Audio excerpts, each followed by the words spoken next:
നമുക്ക് അലീനയുടെയും മനുഷ്യങ്ങളുടെയും ഇന്നത്തെ നല്ലൊരു കഥ കേട്ടാലോ? വീഡിയോ ഇഷ്ടപ്പെടുവാണെങ്കിൽ ഒന്ന് ലൈക്ക് ചെയ്ത് ഹൈപ്പ് ചെയ്യാൻ മറക്കരുത്. അതോടൊപ്പം തന്നെ ആദ്യമായി കാണുന്നവരാണെങ്കിൽ സബ്സ്ക്രൈബ് ചെയ്യാനും മറക്കരുത് കേട്ടോ. അങ്ങനെ കുട്ടിച്ചായനുമായിട്ട് സംസാരിച്ചുകൊണ്ട് അലീന വരണ സമയത്ത് കുട്ടിച്ചായൻ ചോദിച്ചു, അല്ല നമ്മൾ എവിടെയാ പറഞ്ഞു നിർത്തിയത്?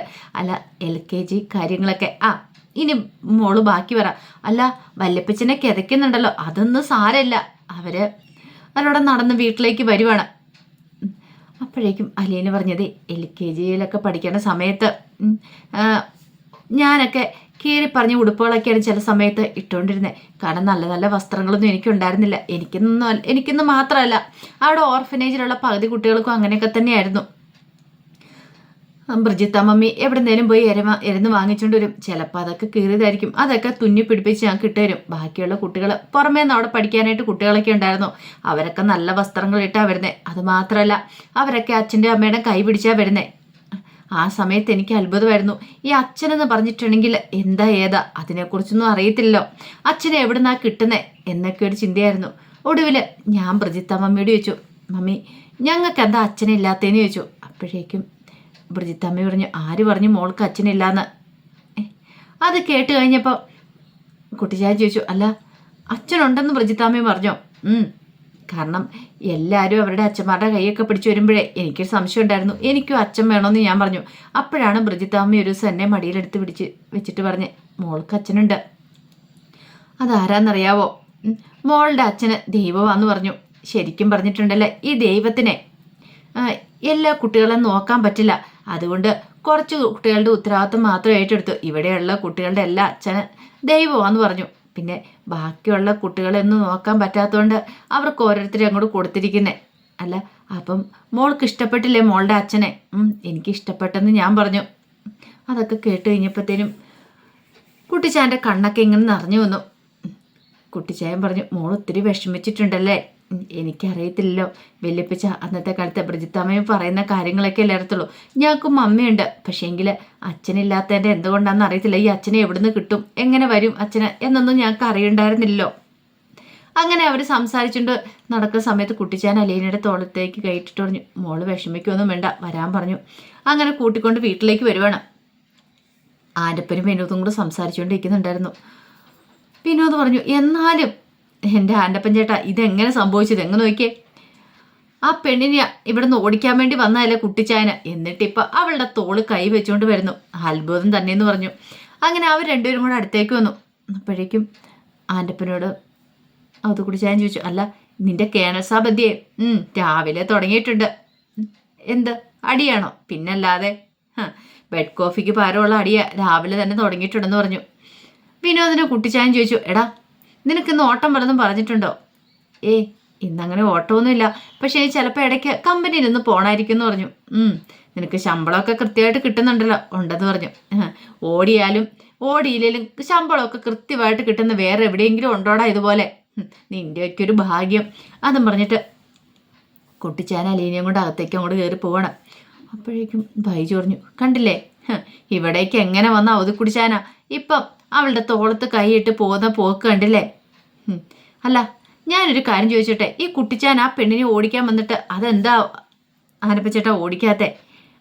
അതെന്താ എങ്ങനെയാന്ന് ആർക്കറിയാം, പക്ഷെ ഒരു കാര്യമുണ്ട്, ഇവർക്കെല്ലാവർക്കും പിടിച്ചു നിൽക്കാൻ പറ്റില്ല. അതെന്താ? ആ പെണ്ണിനെ എത്ര കാലം ഇങ്ങനെ സംരക്ഷിക്കാൻ പറ്റും? ഇനിയിപ്പം കേണൽ സാബിൻ്റെ അവരുടെ ഭാര്യയ്ക്ക് 4 ആങ്ങളമാരുണ്ട്, പിന്നെ ഈ കുട്ടിച്ചായൻ്റെ മക്കള്, പിന്നെ അങ്ങനെ എല്ലാവരും കൂടെ കൂട്ടി അവരൊരു വരവും കൂടെ വന്നിട്ടുണ്ടെങ്കിലേ കുട്ടിച്ചാനൊന്നും അവരുടെ മുന്നിൽ പിടിച്ചിരിക്കാൻ പറ്റില്ല. അല്ല അങ്ങനെ ഒരു സാഹചര്യം ഉണ്ടായിട്ടുണ്ടെങ്കിൽ ആൻ്റപ്പൻ ചേട്ടൻ ആരോടൊപ്പം നിൽക്കും? ഞാൻ പ്രതിപക്ഷത്തോ നിൽക്കത്തുള്ളൂ, ഞാൻ മറ്റവരോടൊപ്പം നിൽക്കത്തുള്ളൂ എന്ന് പറഞ്ഞു. അത് കൊള്ളാം, എങ്കിൽ കൊടുകയെന്നും പറഞ്ഞുകൊണ്ട് വിനോദും ആൻ്റപ്പനും കൂടെ കൈ കോർക്കുവാണ്. ഈ സമയത്ത് കടപ്പാട്ട് വീട്ടിൽ രോഹിത്ത് ഹാളിലേക്ക് വരുമ്പോൾ കൃഷ്ണമോൾ അവിടെ ഉണ്ട്. അല്ല നിനക്കിന്ന് ക്ലാസ് ഇല്ലായിരുന്നോ? എനിക്ക് ടീച്ചേഴ്സിന് എന്തോ ട്രെയിനിങ് ചെയ്യാൻ പറ്റുമോ? ഇന്ന് എനിക്ക് ക്ലാസ് ഇല്ല രോഹിയേട്ട. അപ്പോൾ രോഹിയാണോ? എനിക്കില്ലെന്നേ, ഇന്ന് സമരം എന്തിൻ്റെ സമരം? അത് പിന്നെ അവിടെ എങ്ങാണ്ട് ഹോസ്റ്റലെങ്ങാണ്ട് ചായക്കപ്പ് മാറി ചായ കുടിച്ചെന്നോ, ചായയുടെ എന്തൊക്കെയോ പ്രശ്നം, അവിടെ അടിയും പിടിയും പ്രശ്നമോ, അങ്ങനെ എന്തൊക്കെയോ സമരങ്ങളും കാര്യങ്ങളും. അത് കൊള്ളാലോ, അപ്പോൾ ചായക്ക് വേണ്ടിയിട്ട് സമരം അല്ലേന്ന് ചോദിച്ചു. എനിക്കൊരു ചായ വേണമായിരുന്നു, നിനക്ക് വേണോ? ഇത് രോഹിത്തേട്ട ഫ്ലാസ്കിനകത്ത് ചായ ഉണ്ട് എന്ന് പറഞ്ഞ് ഞാൻ എടുത്തരാമെന്ന് പറഞ്ഞ് രോഹിത്തിന് ഗ്ലാസ് ചായ എടുത്തു കൊടുത്തു. നിനക്ക് വേണ്ടേ? ഞാൻ കുറച്ച് മുമ്പ് കുടിച്ചോളൂ. എങ്കിലും ഇവിടെ ഇരിക്കാൻ പറഞ്ഞു. ഓ ബബിതേച്ചിയും കൂടെ വേണ്ടായിരുന്നു പറഞ്ഞു. ബബിതേച്ചിക്ക് ഇന്ന് ക്ലാസ് ഉണ്ടായിപ്പോയി. അപ്പോഴാണ് ബാലേന്ദ്രൻ ഇറങ്ങി വരുന്നത്. അതെ, എനിക്ക് ഒരു ചായ കിട്ടുമെന്ന് ചോദിച്ചു. ചായയൊക്കെ കിട്ടും. അല്ല നിനക്കെന്താടെ ക്ലാസ് ഇല്ലേ രോഹി? ഇന്ന് സമരവാ. എൻ്റെ അച്ഛ ചായക്ക് വേണ്ടിയിട്ടുള്ള അടിപിടിയും സമരങ്ങളൊക്കെ ആണോ? ദൈവമേ, ഇപ്പോൾ ഒരു ചായ ഞാൻ ചോദിച്ചു പോയി, ഇനിയിപ്പോൾ ഇവിടെ സമരം ഉണ്ടാകുമോ?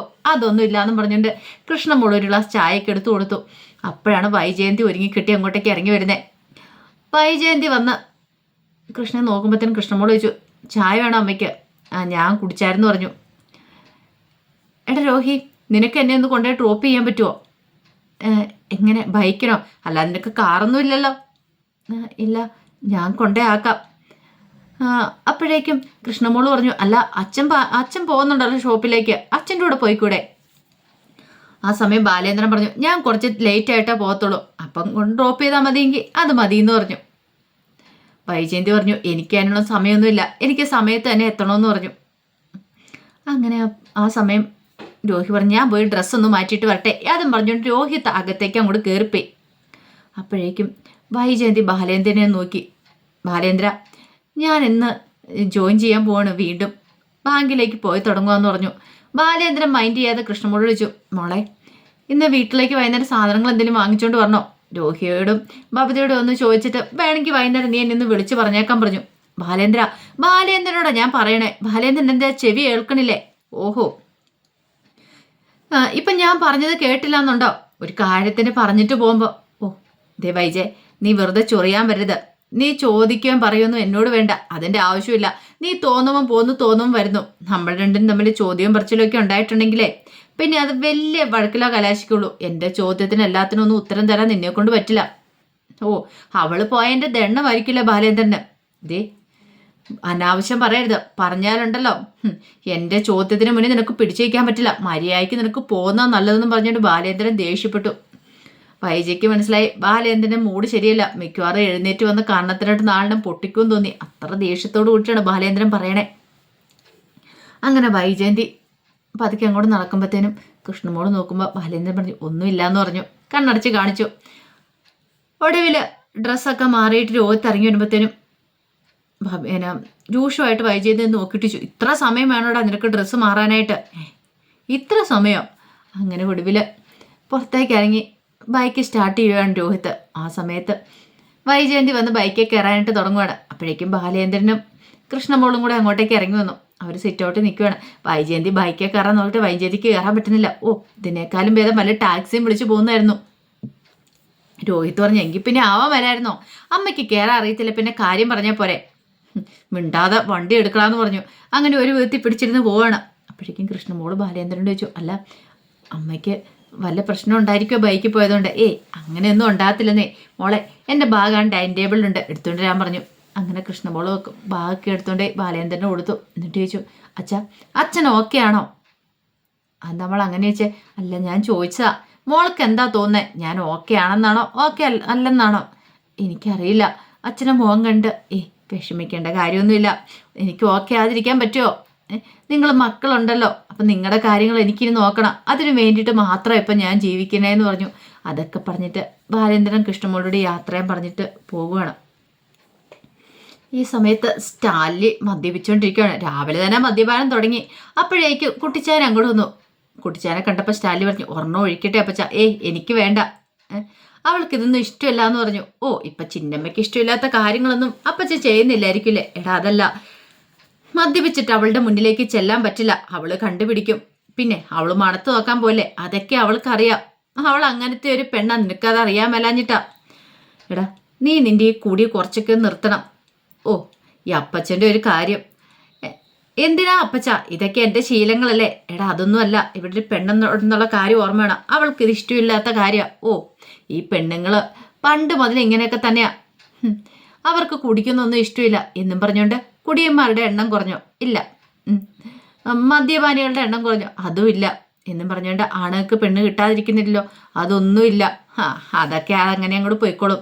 എടാ ലാലിച്ച, അതൊക്കെ നീ പറയും, പക്ഷെ നീ ഒരു കാര്യം ചിന്തിക്കണം. നിനക്ക് എന്തെങ്കിലും സംഭവിച്ചു പോയാൽ പിന്നെ അവൾക്ക് ആരുണ്ട്? അവളെ നിന്റെ ഭാര്യ വീട്ടുകാർ വന്ന് ഇവിടുന്ന് അടിച്ചിറക്കി വിടില്ലേ? പിന്നെ എനിക്ക് ഇവിടുന്ന് പോകേണ്ടതായിട്ട് വരും. അതിനെക്കുറിച്ച് നീ ചിന്തിച്ചിട്ടുണ്ടോ? ഓ, പിന്നെ എനിക്കിപ്പോൾ എന്ത് സംഭവിക്കാനാ അപ്പച്ച? എടാ നീ ഇങ്ങനെയൊക്കെ പറയും, പക്ഷെ എപ്പോഴേ സമയത്ത് ആർക്ക് എന്ത് വെള്ളം സംഭവിക്കാം, അത് നീ മനസ്സിൽ കരുതിയാൽ നല്ലത്. ഇങ്ങനെ മദ്യപിക്കുവാണെങ്കിൽ മിക്കവാറും അതൊക്കെ ഉണ്ടാവും. അതും പറഞ്ഞുകൊണ്ട് അത് കുടിച്ചാൻ അങ്ങോട്ട് പോയി. സ്റ്റാൻലി ഇങ്ങനെ കുറേ സമയം ഇങ്ങനെ ആലോചിക്കുവാണ്. കുറച്ച് കഴിഞ്ഞപ്പം അലീന അടുക്കളയിലേക്ക് വന്നു. പൗലോസ് അടുക്കളയിലുണ്ട്. അലീന വന്ന് അത്രയ്ക്ക് അങ്ങോട്ട് ഇഷ്ടപ്പെട്ടില്ല. പൗലോസ് തൻ്റെ ജോലി തുടർന്നു. അലീന ഇങ്ങനെ നോക്കിക്കഴിഞ്ഞപ്പോൾ ഒരു പാത്രത്തിൽ കുറേ പച്ചക്കറികൾ എടുത്തു വെച്ചു. ഇതെന്താ പൗലോസ് ഏട്ടാ, ഇതിനി ഉപയോഗിക്കാനുള്ളതാണെന്ന് ചോദിച്ചു. അതൊക്കെ വേസ്റ്റാ, കളഞ്ഞേക്കുന്ന. ഇതിനെന്താ കുഴപ്പം? അതൊന്നും കൊള്ളത്തില്ല, വാടിപ്പോയതോ? അത് ഫ്രിഡ്ജ് വെക്കാത്തോണ്ടല്ലേ വാടിപ്പോയത്. ഇവിടെ ഫ്രിഡ്ജ് വെക്കുന്ന പച്ചക്കറികളൊന്നും കേരള സാബന് ഇഷ്ടമില്ല, അതുകൊണ്ടാ. ഇഷ്ടമില്ലെന്നോ? അലീനയ്ക്ക് അങ്ങ് സങ്കടവും ദേഷ്യമായി. അലീന ഒരു തക്കാളിക്ക് എടുത്തിട്ടിച്ചു. ഇതിനെന്താ പ്രശ്നം? അതേ കണ്ടില്ലേ, ഒരു പുഴുക്കുത്ത് വന്നിട്ടുണ്ട്, അതുകൊണ്ടാന്ന് പറഞ്ഞു. ഒരു ക്യാരറ്റ് എടുത്തിട്ട് വെച്ച് ഇതിനെന്താ? അതിനൊരു വിള്ളൽ വന്നേക്കുന്നുണ്ടോ? അതൊരു വിണ്ടു പൊട്ടിയെന്നല്ലേ ഉള്ളൂ, അതിന് വേറെ പ്രശ്നമൊന്നുമില്ലല്ലോ. അപ്പോഴേക്കും പൗലോസ് പറഞ്ഞു, ഇവിടെ ഇങ്ങനെയൊക്കെയാ, ഞാൻ ഇങ്ങനെയൊക്കെ ഉണ്ടാക്കണമെന്ന് പറഞ്ഞു. അലീനയ്ക്ക് ഒട്ടും സഹിച്ചില്ല. അത് കേട്ട് കഴിഞ്ഞപ്പോഴത്തേനും വല്ലാത്തൊരു ബുദ്ധിമുട്ടായി. പൗലോസിനെ രൂക്ഷമായിട്ട് നോക്കുകയാണ്.